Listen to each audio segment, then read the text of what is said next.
अस्सलाम वालेकुम दोस्तों, कैसे हैं आप। मुझे उम्मीद है आपने एनाकोंडा इंस्टॉल कर लिया होगा, जैसा कि मैंने आपसे लास्ट वीडियो में कहा था। अभी हम एनाकोंडा को ओपन करते हैं। मैं एक बात आपको बताता चलूँ, हमने एनाकोंडा में अभी जो उसका टूल यूज़ करना है वो है स्पाइडर। आप स्पाइडर को डायरेक्ट भी ओपन कर सकते हैं, ठीक है। तो बाद दफ़ा हो सकता है कि स्पाइडर डायरेक्ट ओपन ना हो, SPYD या इधर आप लिखेंगे तो भी इधर स्पाइडर ओपन करने का ऑप्शन आ जाएगा, इसको डायरेक्ट भी ओपन कर सकते हैं। लेकिन इसको ओपन करने का जो बेहतरीन तरीका है वो यही है कि आप इधर एनाकोंडा लिखें, थोड़ा सा भी लिखें तो इधर ऊपर आ जाता है एनाकोंडा नेविगेटर। तो इस पर डबल क्लिक करें तो ये ओपन हो जाता है। थोड़ा टाइम लेता है, तो अभी हम इसमें से स्पाइडर यूज़ करेंगे। तो जब तक हम स्पाइडर वाले हिस्से पर काम कर रहे हैं तो इसमें कोई मुश्किल नहीं है, क्योंकि आप जो है वो स्पाइडर लॉग से भी इंस्टॉल कर सकते हैं। ज़रूरी नहीं है कि आप एनाकोंडा के साथ इंस्टॉल करें, लेकिन मैं रिकमेंड करूँगा कि आप एनाकोंडा ही इंस्टॉल करें, ताकि एनाकोंडा में हमें और टूल भी मिलते हैं जिनको हम बाद में अपने इस कोर्स के लिए यूज़ कर सकते हैं।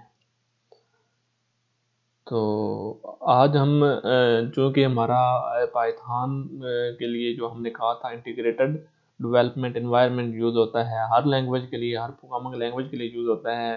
तो वो हमने जो है इंस्टॉल कर लिया है।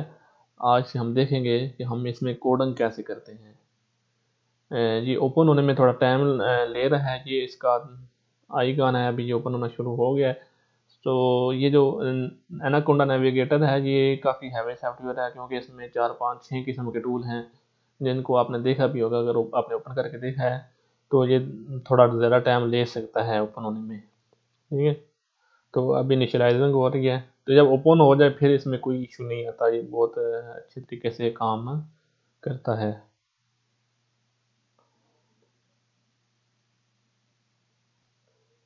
जी, तो ये एनाकोंडा ओपन हो गया है। अभी हम इसमें से आपको ये थोड़ा और तरह से भी इसका लेआउट नज़र आ सकता है, इसमें ऐसी कोई प्रॉब्लम वाली बात नहीं है। लेकिन उसमें ये सारी चीज़ें उम्मीद है होंगी। तो आपने स्पाइडर पर जाना है। मैंने बताया है कि स्पाइडर को हम अलग से भी यूज़ कर सकते हैं, ज़रूरी नहीं है ऐसे ही हम इंस्टॉल करें। तो और उधर से डायरेक्ट से अगर आपने एनाकोंडा भी इंस्टॉल किया है तो उधर से डायरेक्ट से स्पाइडर लेकर भी इसको ओपन कर सकते हैं स्पाइडर। लेकिन हम इधर इसके लॉन्च के ज़रिए करें तो ये बेस्ट रहता है। लॉन्च पर क्लिक किया तो इधर से ये जो नीचे ब्लू लाइन है ये बताना शुरू हो गया, वेट करना पड़ता है कि लॉन्च होना शुरू हो गया है। थोड़ी देर में ये लॉन्च हो जाएगा। जी दोस्तों, देखें जब ये स्पाइडर लॉन्च होना शुरू हो जाता है तो इस तरह का उसका इंटरफेस होता है जब ये लॉन्च हो रहा होता है। स्पाइडर ओपन हो चुका है। इस तरह का आपको इंटरफेस नज़र आ रहा होगा जैसा कि स्क्रीन पर है। इसके 3 मेन हिस्से हैं। एक ये जिसमें मेरा कर्सर मूव कर रहा है और इस पर लिखा हुआ है क्रिएटेड ऑन, आगे डेट वगैरह लिखी हुई है, ऑथर नेम लिखा हुआ है। जो कंप्यूटर के जो है आप जिस अकाउंट से लॉगिन हुए हैं उसका नाम आ सकता है इधर। तो ये चीज़ें लिखी हो सकती हैं। ये दरमियान में ये इसको कहते हैं टेक्स्ट एडिटर, जिसमें हम कोड लिखते हैं। इस चीज़ का आपको पता होना चाहिए, जिसको हम कोड लिखते हैं। एक ये ऊपर ग्रीन कलर का जो है, इधर कुछ आपको ऑप्शन आ सकते हैं कि ये फलां स्पाइडर इज अवेलेबल, फलां सॉफ्टवेयर इज अवेलेबल। तो ज़रूरी नहीं है आप उसको ओके करें ना करें, आप उसको कट भी कर सकते हैं। तो वो बाद में हम उसको देख लेंगे, करना इंस्टॉल नहीं करना मैं आपसे कह दूंगा। ये ऊपर बटन है, जो प्ले वाला बटन होता है ग्रीन कलर में। सिंपल आप अभी इस बटन को देख लें, जब भी हम कोई कोड लिखते हैं तो उसको रन करने के लिए ये बटन दबाना है। शुरू में सिर्फ इसी बटन को देख लें। इसकी जगह हम F5 भी दबा सकते हैं, ये नीचे ब्लू में आ रहा है, या रन फाइल इसको कहते हैं। तो सिंपल ये अभी इसको ये देखें, ठीक है। इसको हम क्या कर सकते हैं, इसके लिए ये दबाते हैं तो जो भी हमने प्रोग्राम लिखा होता है वो रन होता है इसके जरिए इधर, ठीक है। और एक और विंडो ये जो नीचे है स्कैनर में, ये जहाँ मेरा अभी कर्सर है, तो इधर जो हम कोड रन करते हैं उसका रिजल्ट हमें इधर नज़र आता है। यहाँ पर हमें उस कोड का रिजल्ट नज़र आता है। ये जो ऊपर जहाँ यूजेज वगैरह लिखा हुआ है, जहाँ जहाँ मेरा माउस है अभी, variable explorer, help, plots, files, इनके बारे में हम बाद में देखेंगे। अभी आप सिर्फ ये नोट करें कि ये जो कंसोल है, ये जो नीचे है इसको कंसोल कहते हैं। क्या कहते हैं? कंसोल। ये चीज़ें आपको पता होनी चाहिए, ठीक है। ये टेक्स्ट एडिटर है, ठीक है। और ये कंसोल है। अब सबसे पहले आपने क्या करना है, आपने फाइल जो है फाइल पर जाना है, फाइल पर गए और सेव एज करना है। आपने सबसे पहले आपके कंप्यूटर में एक अलग से फोल्डर होना चाहिए जिसमें आप पाइथन की प्रोग्रामिंग करेंगे, और कोशिश करें उसमें जो है वो फोल्डर सी में ना हो। ठीक है, आपकी जो सी ड्राइव है कोशिश करें उसमें वो फोल्डर ना हो। उसकी वजह ये है कि जो है ना सी जो है जब विंडो होती है तो डिलीट हो जाती है। फिल वक्त मैं इधर सी में ही बना रहा हूँ, लेकिन मैं आपको यही रिकमेंड करूँगा कि सी में आप ना बनाएं। ठीक है, मैं इधर डॉक्यूमेंट के अंदर बना देता हूँ। ठीक है, तो इधर मैं एक फोल्डर बना रहा हूँ, लेकिन आपके लिए मैं ये रिकमेंड करूँगा सी में ना बनाए। मैंने अभी इधर पार्टीशन ये एक बनाई हुई है, ये मैंने जो है नया जो है ना नई हार्ड डिस्क लगाई है, इसके लिए एक ही पार्टीशन बनाई हुई है। वरना आपके इधर और भी पार्टीशन होंगी सी के अलावा भी, तो उसमें आप डी में जाएं, वहाँ जाकर नया फोल्डर बनाएं। ठीक है, इधर न्यू फोल्डर पर क्लिक करूँ या ये करके इधर भी न्यू पर क्लिक करूँ तो फोल्डर बन सकता है, लेकिन मैं इधर डायरेक्ट न्यू फोल्डर पर क्लिक करके न्यू फोल्डर बना लेता हूँ। तो इधर मैं लिखूंगा पाइथन कोर्स। ठीक है, पाइथन कोर्स या फिर इसको मशीन लर्निंग कोर्स भी हम कह सकते हैं, क्योंकि ये ओवरऑल हम इसमें मशीन लर्निंग को डिस्कस करेंगे जब हम प्रोग्रामिंग सीख लेंगे। ठीक है, मशीन लर्निंग कोर्स आप लिख सकते हैं या जो भी मर्जी आप नाम लिख लें। मसला यह है कि इस फोल्डर को बनाने का मकसद ये है कि हम इसमें वो सारी चीज़ें लिखें जो जो हम इस प्रोग्रामिंग में या इस जो है कोर्स में हम पढ़ेंगे। तो ये इसको मैंने ओपन कर लिया है। ठीक है, तो इधर अब क्या है, अब हमने सेव एज किया है, फाइल पर जाकर सेव एज किया है, तो इधर हम फर्स्ट प्रोग्राम, ठीक है, स्पेस नहीं देनी, जो भी चीज़ सेव करनी है। ये जो हम अभी पहला प्रोग्राम लिखेंगे इसको नाम दिया हमने फर्स्ट प्रोग्राम, आगे dot P Y. Dot P Y का क्या मतलब है? डॉट पी वाई का मतलब है कि ये पाइथन की फाइल है। हर जो है फाइल है आपके कंप्यूटर में, हर फाइल की कोई ना कोई एक्सटेंशन होती है डॉट के बाद। जैसे डॉट पी डी एफ में पी डी एफ डॉक्यूमेंट होते हैं, इसके अलावा डॉट पी पी टी में प्रेजेंटेशन होती है, डॉट एम पी थ्री में एम पी थ्री फाइल होती है, डॉट एम पी फोर में एम पी फोर फाइल होती है। इस तरह डॉट पी वाई में क्या होता है, पाइथन की फाइल होती है। तो जो भी फाइल का नाम फर्स्ट प्रोग्राम लिखें, सिंपल प्रोग्राम लिखें, ठीक है, कोशिश करें स्पेस ना दें और उसके डॉट डालकर उसके बाद क्या लिखें, पी वाई। पी वाई से क्या मुराद है, ये एक्सटेंशन है। कोई पूछे पाइथन की एक्सटेंशन क्या है, आप पाइथन सीख रहे हैं तो क्या आपको पाइथन की एक्सटेंशन भी पता है? आप कहें हाँ, डॉट पी वाई जो है वो पाइथन की एक्सटेंशन है, इससे हम पाइथन की फाइल सेव करते हैं। तो मैंने first program dot P Y लिखा है और इसको इधर सेव कर दिया है। इधर ऊपर भी एड्रेस चेंज हो गया, देखें ये इस जगह पर ये जो ऊपर लाइन है, आप अगर first program dot P Y या आपने जो भी नाम लिखा है इसके ऊपर टैब के ऊपर देखें तो सी यूजर आमन दी मैंने डॉक्यूमेंट में किया है। तो आगे मशीन लर्निंग कोर्स के अंदर ये जो मेरी फाइल बनी है, क्या बनी है, फर्स्ट। अब इस फाइल जो ये सारी टेक्स्ट है, ये सारा टेक्स्ट जो कहाँ सेव है, इसी फाइल में। ठीक है, अगर हम इधर से बंद भी करते हैं दोबारा इस फाइल को ओपन कर सकते हैं, हम नेक्स्ट लेक्चर में इसको देखेंगे भी मजीद, लेकिन फिलहाल आपने सेव जरूर करना है। ठीक है, तो हमने पहले ये देखा, ये टेक्स्ट एडिटर है, ये कंसोल है, फिर ये कि फाइल को सेव कैसे करना है, पाइथन की फाइल की एक्सटेंशन होती है डॉट पी वाई। अभी जो इसमें लिखा है ये सबसे ऊपर ये है एक कमेंट, इसको छोड़ दें फिल वक्त। इन लाइनों को, ऊपर वाली 3 लाइनों को, 4 लाइनों को इग्नोर करें। आप इधर नीचे से लिखना शुरू करेंगे। हम अपना पहला प्रोग्राम लिखते हैं प्रिंट, आगे हम इनको पैरेंथेसिस भी कहते हैं, पैरेंथेसिस। ठीक है, और इनको स्मॉल ब्रैकेट्स भी बाद लोग कहते हैं, इनको राउंड ब्रैकेट भी कहते हैं। ठीक है, मैं स्क्रीन को बड़ा कर देता हूँ आप लोगों की जो है आपको क्लियर नजर आए इसलिए। ये मैंने स्क्रीन को बड़ा कर लिया है। आपको इधर जो टेक्स्ट एडिटर थोड़ा बड़ा नज़र आ रहा है, मैंने इधर लिखा हुआ है प्रिंट और स्मॉल ब्रैकेट, इनको पैरेंथेसिस भी कहते हैं और इनको राउंड ब्रैकेट भी कहते हैं। मैंने लिखा हुआ है प्रिंट। ठीक है, और ये मैंने कंसोल, नीचे आपको कंसोल नज़र आ रहा होगा जो मैंने आपको शुरू में दिखाया है, और आपके लिए ये कंसोल उधर ही होगा, लेकिन मैंने इसको आपको दिखाने के लिए इस तरह इसको शो किया है।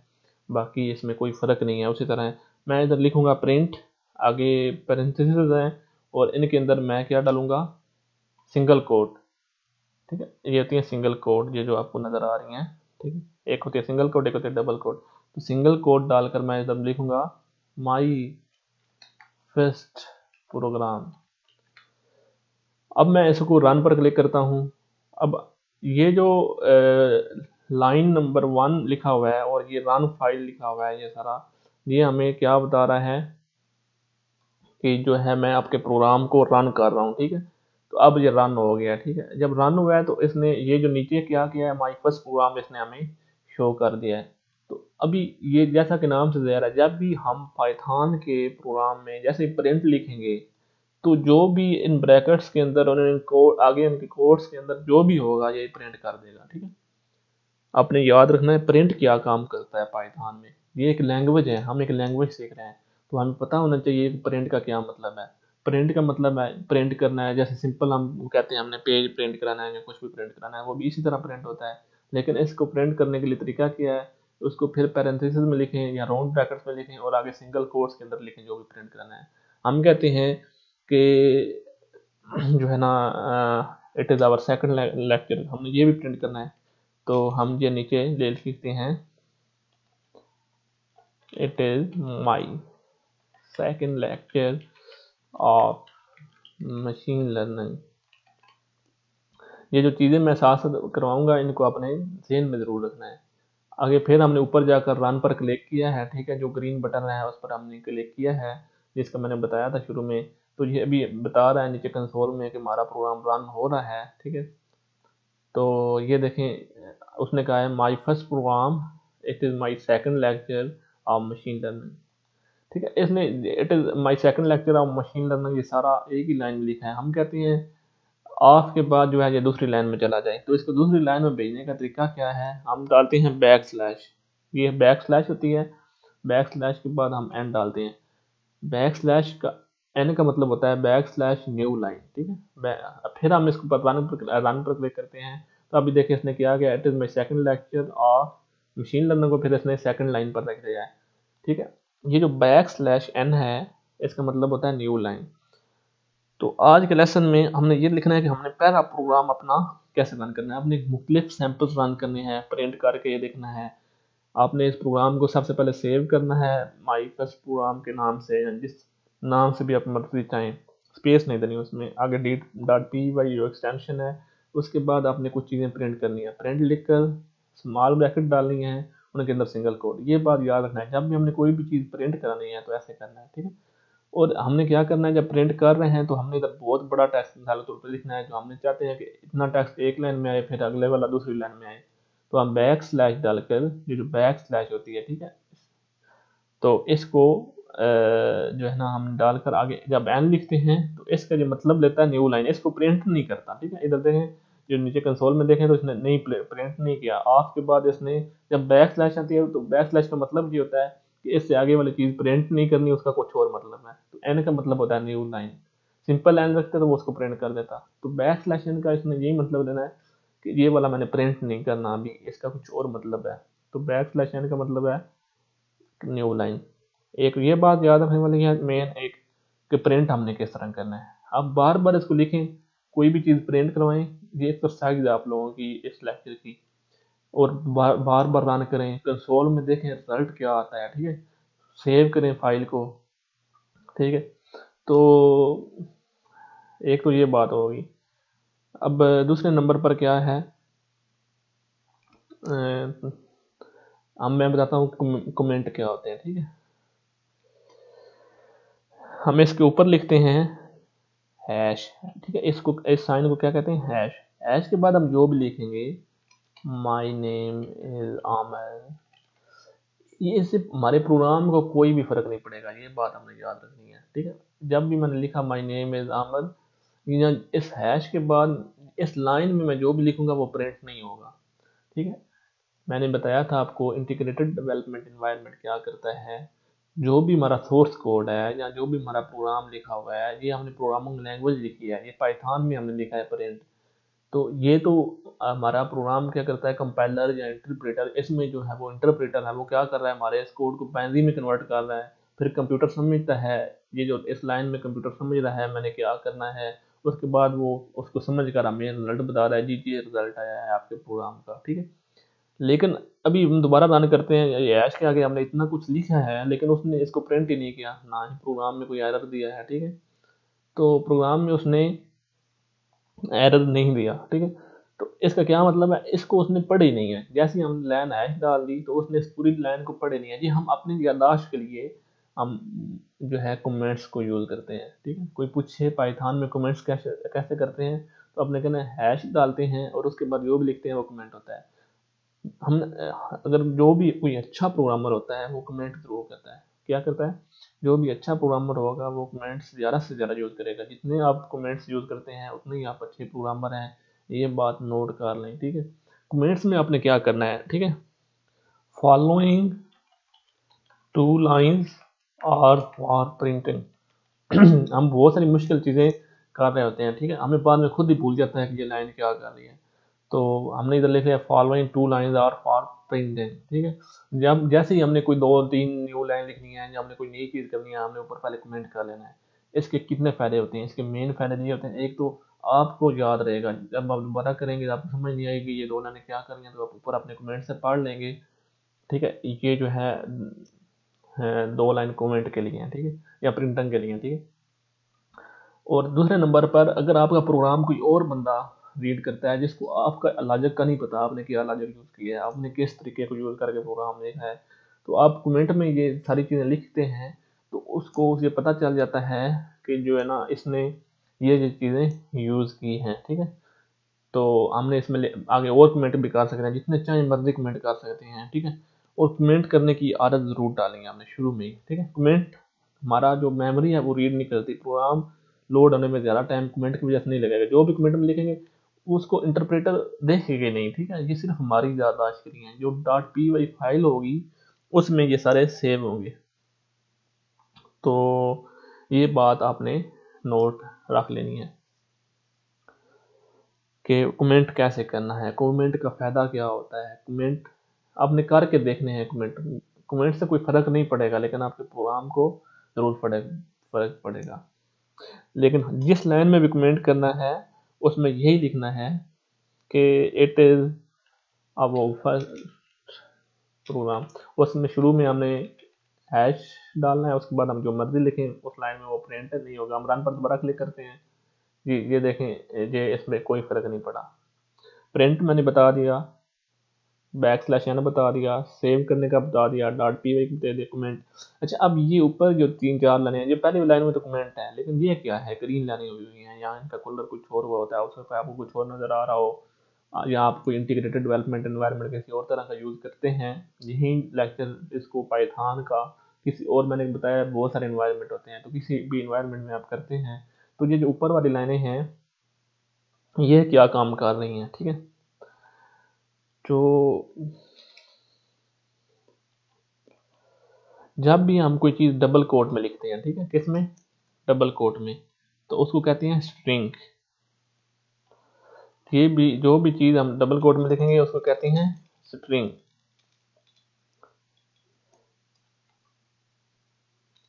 जो भी चीज़ डबल कोट में लिखी वो है स्ट्रिंग। ये सारी ग्रीन हो रही है, लेकिन अगर हमने उसको एक ही लाइन में लिखना है, लेकिन अगर हमने उसको 3 लाइनों में लिखना है, मतलब या 4 लाइनों में या 5 लाइनों में, तो उसको 3 दफ़ा कोड यूज़ करना है, 3 दफ़ा शुरू में, 3 दफ़ा एंड पे।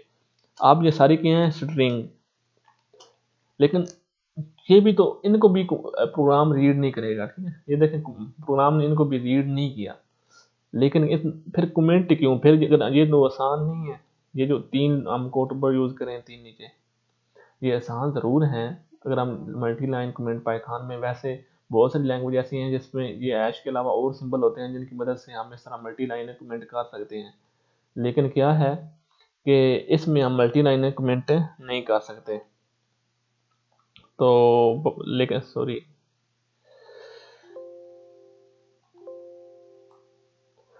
बाद दफ़ा हमें मल्टी लाइन कमेंट करना पड़ता है।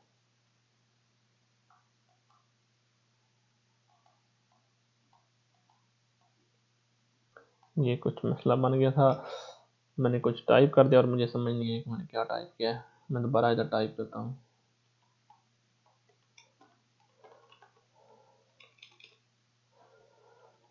ये मैंने कहा था 3 ऊपर कोट और 3 नीचे कोट, बीच में आप जो भी लिखेंगे ये स्ट्रिंग होगा। ठीक है, क्या होगा? स्ट्रिंग। स्ट्रिंग का बाद में हम मजीद पढ़ेंगे स्ट्रिंग क्या होती है, यानी कि जो भी लिखना है वो टेक्स्ट है कोई। ठीक है, और वो ये समझ रहा है ये कुछ टेक्स्ट है, लेकिन हमने बताया नहीं है कि ये भी एक किस्म की स्ट्रिंग ही है, ये जो इसके अंदर हो रही है। लेकिन हमने इधर इसको डबल कोट भी यूज कर सकते हैं, सिंगल कोट की, लेकिन बेहतर है आप सिंगल कोट करें प्रिंट में। तो हमने इधर हम उसको बताया कि इसको प्रिंट करना है, लेकिन इधर हमने कुछ भी नहीं बताया कि इसको क्या करना है। ठीक है, हमने कहा ये स्ट्रिंग है, तो इसको वो पढ़ेगा। ठीक है, ये कमेंट मैंने कहा था इस तरह करना, वैसे तो आसान है, लेकिन क्या है, कंपाइलर या इंटरप्रेटर इसको पढ़ेगा जरूर, क्योंकि वो समझता है ये स्ट्रिंग है। लेकिन जैसे ये कमेंट आता है तो वो इसको नहीं पढ़ते नहीं है इस लाइन को, लेकिन इस लाइन को पढ़ेगा तो इसमें उसका टाइम लगेगा।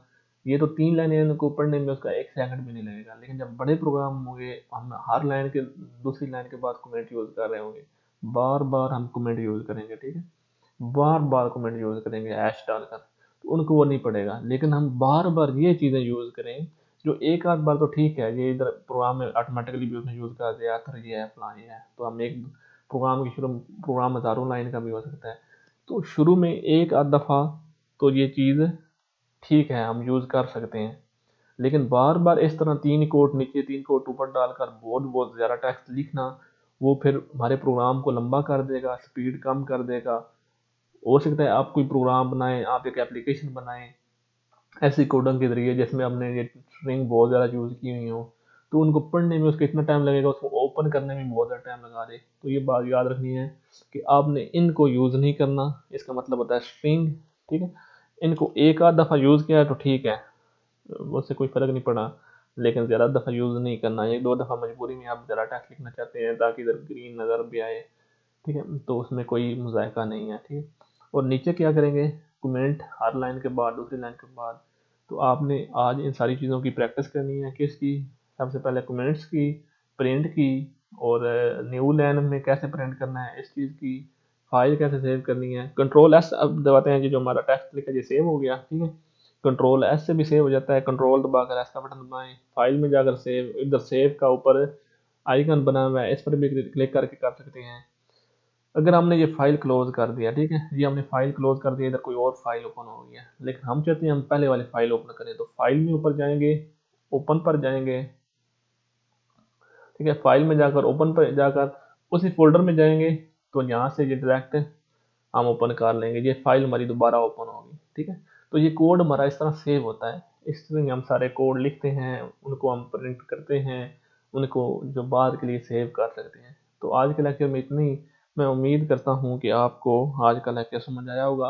आपने इन चीज़ों की भरपूर प्रैक्टिस करनी है अगले लेक्चर से पहले। आगे हम मज़ीद चीज़ें पढ़ेंगे, ये सिंपल प्रोग्राम है, प्रिंट किस तरह करना है, आपने बहुत सारी लाइनें को प्रिंट करके देखना है, मुख्तलिफ आपने जितना आप प्रैक्टिस करेंगे उतना आप में गलतियाँ होंगी। मिसाल के तौर पर मैं इधर से जो पैरेंथेसिस है इसको क्लोज ही नहीं करता, मैं इधर एक ओपन तो की है इधर, लेकिन इधर मैं इसको क्लोज नहीं कर रहा, तो अभी मैं इसको रन करता हूँ। ठीक है, तो ये देखें उसने इधर एरर दे दिया। ठीक है, वो कहता है आपका प्रोग्राम रन ही नहीं हो सकता, ठीक है, क्योंकि इसमें एरर है। तो ये चीज़ें याद रखनी है। इधर उसने नीचे फिर बता भी दिया इनवैलिड सिंटैक्स, इनवैलिड सिंटैक्स, कि आपने सिंटैक्स की गलत लिखा है। नीचे उसने लाइन भी बता दिया, लाइन 12, ये लाइन 12 से पहले पहले उसने कहा है इधर कोई एरर है। इतने तक आपका कंसोल आपको बता रहा है, तो कि आपने लैंग्वेज गलत यूज़ किया, मैं इसको समझ नहीं पा रहा, आपने किसी और ज़बान में बात कर दी है।